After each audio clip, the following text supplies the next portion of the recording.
Welcome to the Believer of Truth 77 podcast. This is episode number 20.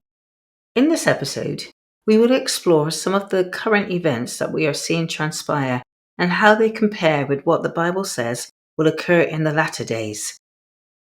In 2024, we have seen more elections of world leaders than ever before. And the question is, are we more or less confident that the leaders we have will deliver on their many promises that are made during their election campaigns? Or do they just voice the promises that they know we want to hear? Yes, we do have leaders who sincerely want to make a change for the better for their people. But will this happen? Will they be able to, as this world becomes more global, more centralized, and begs the question, how much power will future governments elected by the people actually have? We have seen the attempted assassination of potentially the next president in the United States. What impact, if any, will this have on our future? We may well look back in years to come and see this event as a crucial turning point in biblical prophecy, because what we should consider and must now realize is how much today's world is more interconnected by design than we ever were, and what happens in other countries, especially in a country like America, can affect the entire world. In the book of Revelation, the last book of the Bible, and specifically in chapter 13, we see a sequence of events that leads to the second coming of Jesus and the two main players that will bring this about, namely a false religious system, although clothed in Christian garb, as mentioned in Revelation 13, verses 1 to 8. And this system is described as a beast coming out of the sea. A beast in prophecy is a kingdom, and seas represents peoples of the world, in fact, nations of peoples, tongues, and tribes. In contrast, we have a second beast mentioned in the same chapter in verses 11 to 17 that comes up from the earth and is described as having two horns like a lamb, but speaks as a dragon. Horns in prophecy denote power and dominion, and shows this beast will rise in prominence and its people will live relatively free for a time, yet its character would later change and become an enforcer of the first beast's policies, a dictator. The first beast, from its description in this chapter and in chapter 7, verses 8 to 25 in the book of Daniel, is a modern day papal power. We are not talking about the followers of this church, where many are sincere in their beliefs, but the system that controls it. It is the same power that ruled the old world, where state leaders carried out its policies. It has not changed. The head of this system is seen as infallible. So if you are infallible, in other words, a man who cannot sin, then no change is necessary. Think about it. The second beast, from its description and time of coming into prominence in history, is identified as the United States, the world's most dominant power and influencer. Does this sound far-fetched to you? When we look at the history of America and how it came into being, we see it as a country of refuge for a people fleeing religious and state persecution from the old world. And once freed from the control of the old British Empire, enshrined in its constitution protection for the people to enjoy religious and civil liberties, a republic and a Protestant country, free from the dictates of a pope or a king, hence denoted by the two horns. Fast forward, and over the years, and especially in recent times, an attack on the constitution has grown to counteract what many have seen as a moral decline in society, and a movement driven primarily by religious groups of fighting to overthrow the constitution, to unite as in the old world, the church with the state, with a church who will once again use the state to enact its policies.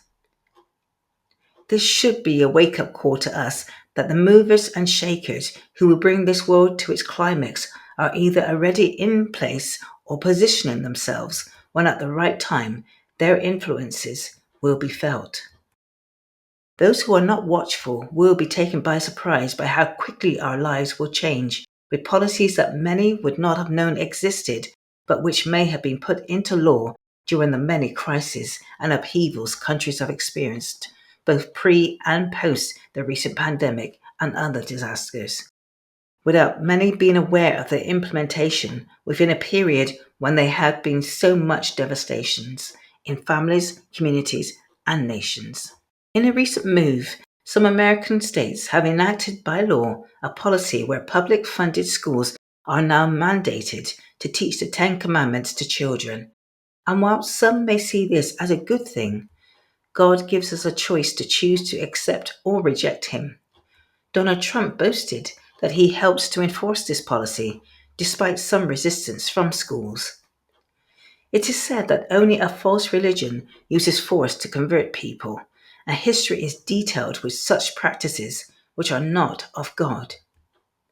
History is indeed repeating itself, and in a short time to come, laws will be used to force all world citizens to worship falsely, as told in Revelation chapter 13 and verse 12. Jesus said in John chapter 14 verse 15, "If you love me, keep my commandments." Yet while religious leaders believe they are worshipping God and doing His will, the majority of them choose to worship on Sunday, a doctrine of man and not of God. Remember, Jesus is the Lord of the Sabbath, and His day of rest is Saturday. That has never changed. The day was sanctified, separated, blessed by God in Genesis chapter 2, verses 2 to 3, and given to our first parents. It is this battle over the fourth commandment we'll see becoming clearer in the final separation of who will obey God or be against Him. Worship, as mentioned before, started the rebellion of Lucifer in heaven, and it is the same subject that will end it on earth.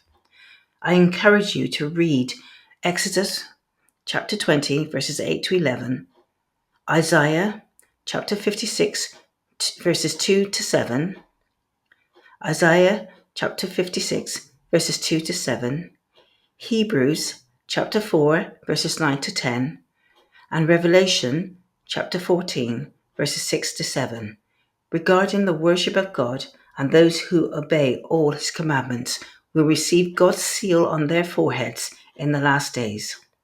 In contrast, in Revelation 13, chapter 4 shows us that those who worship the first beast by default are worshipping Satan, and those who follow him will receive the mark of the beast in their forehead or hand.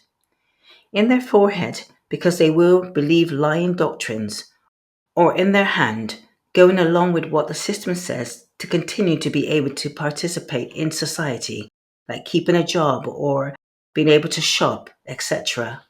The mark is a settling of the mind in truth or error, life or death. Jesus told His disciples in Matthew chapter 24 and verse 9, as He was persecuted, so would be His followers. For some, this prediction is already a sad reality for Christians in many countries around the world, but the greatest battle yet to come will be in the Western Hemisphere and will be the fiercest, as the epicenter amongst people who don't have a concept of slavery, have never known of any other time where their freedoms were curtailed, and some will resist the tyranny that is coming gradually upon us under the guise to combat climate change, unity of all religions, and policies for the common good for the benefit of all. An alternative name for these initiatives is a New World Order, a global system where the few dictate to the majority under a one world religion and one world government.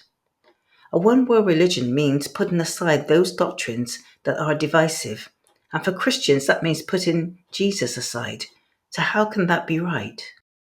It's the exact opposite of what Jesus stated in 2 Corinthians chapter 6 verses 14 to 17, where He warns us to separate ourselves from false doctrines.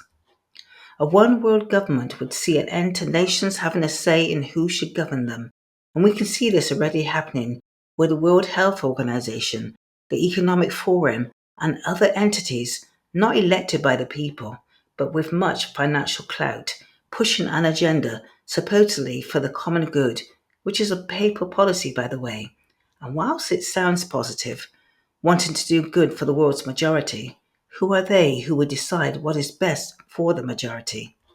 Not leaders elected by the people, and therefore not accountable. Another name for dictatorship. We had a taste of what can happen very quickly from the lessons of the pandemic, where many rules were rolled out, and for those who did not comply were punished. This exercise will be repeated, but with more intensity before Jesus' return, and all will have to decide, whom will we serve? The choice is ours to make.